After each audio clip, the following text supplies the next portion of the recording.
Yang pertama itu ketika ada pengaduan dari masyarakat terkait layanan yang diberikan oleh KUA, tapi masyarakat tersebut itu merasa kurang layak dalam dilayani tersebut. Nanti dari pihak KUA-nya bagaimana mekanisme penanggapan dari aduan tersebut? Kemenaker sebenarnya sudah banyak berubah sekarang. Sudah lebih aware pada pelayanan yang melayani. Dengan jargonnya Kemenaker belakangan bersih melayani.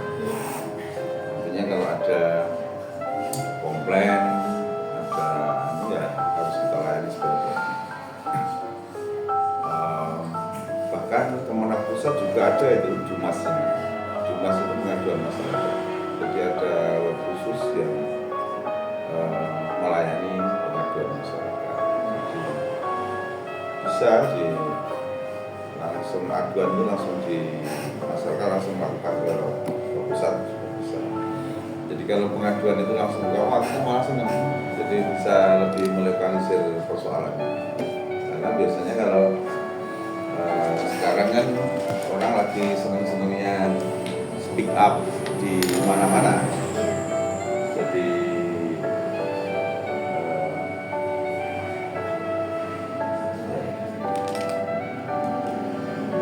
kan banyak ya kan sudah ini ya sudah zamannya sekarang eranya sudah digital.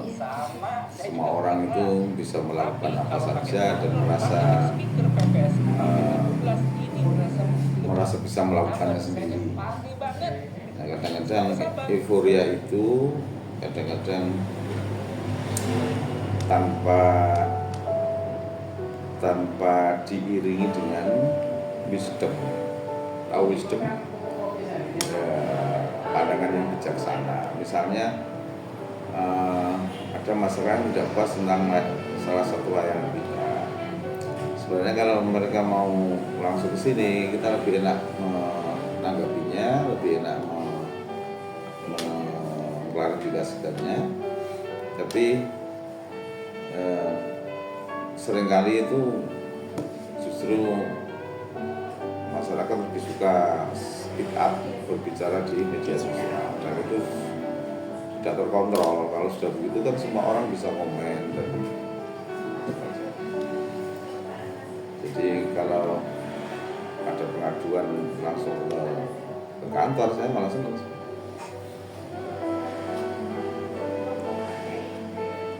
Dan apa aja Pak upaya KUA dalam memastikan hak kebebasan agama dan kepercayaan? Itu undang-undang. Kebebasan itu undang-undang dasar. Ya tentu semua layanan ini, semua tugas dan fungsi KUA karena instansi pemerintah dan lebih dari itu kan semua warga negara, semua elemen negara ya harus support, harus mengikuti, harus tunduk kepada undang-undang yang berlaku mulai undang-undang dasar sampai turunannya. Jadi apa saja ya, kalau apa saja itu umum sekali pertanyaannya. Ya, sebenarnya pertanyaannya ya apa saja mungkin yang dimaksud terkait dengan karena KUA itu punya tugas dan fungsi.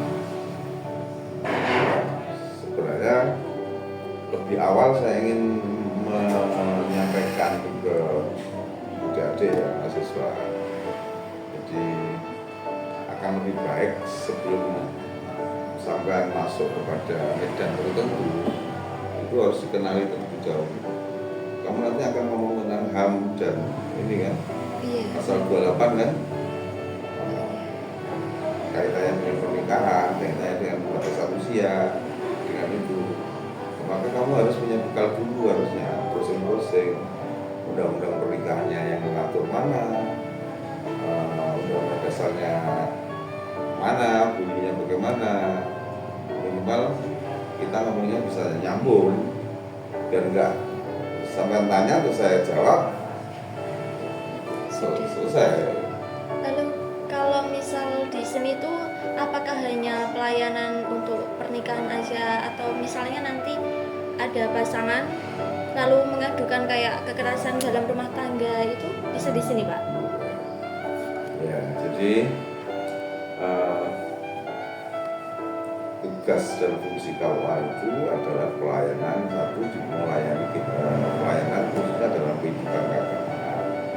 Karena yang pertama tentang pelaksanaan pengawasan, pencatatan dan pembimbingan pernikahan. Selain itu pencatatan dan pembinaan tentang perwakafan. Ada lagi tentang pembinaan keluarga sakinah. Lalu pembinaan kerukunan umat beragama. Jadi tugas-tugas selain tugas reguler pelayanan itu banyak sebenarnya. Jadi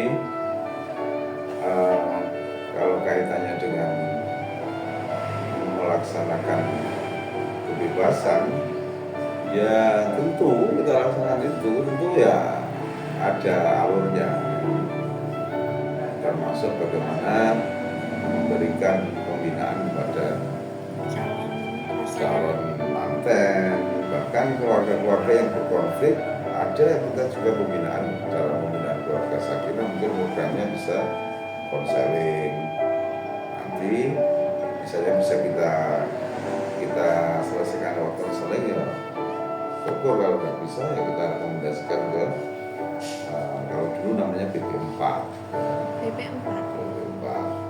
atau mediasi di pengadilan kalau konfliknya tidak bisa diselesaikan. Terkait dengan yang berkaitan dengan kriminal, misalnya kekerasan dalam rumah tangga, KDRT, ada lembaga sendiri yang menangani. Kalau mereka lapornya ke sini dalam kaitannya pengaduan hukum ya salah, orang bukan lembaga hukum.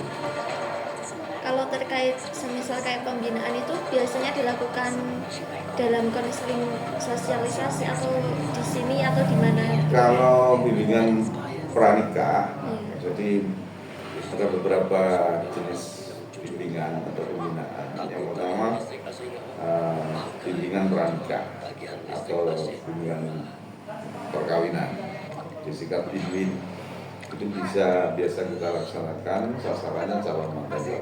Jadi mantan-mantan yang sudah mendaftar di sini, nanti kita jadwalkan hari tertentu, lalu mereka berkumpul dan kita berikan pembimbingan di sini. Kemudian ada lagi bimbingan remaja usia nikah atau disingkat BRUN.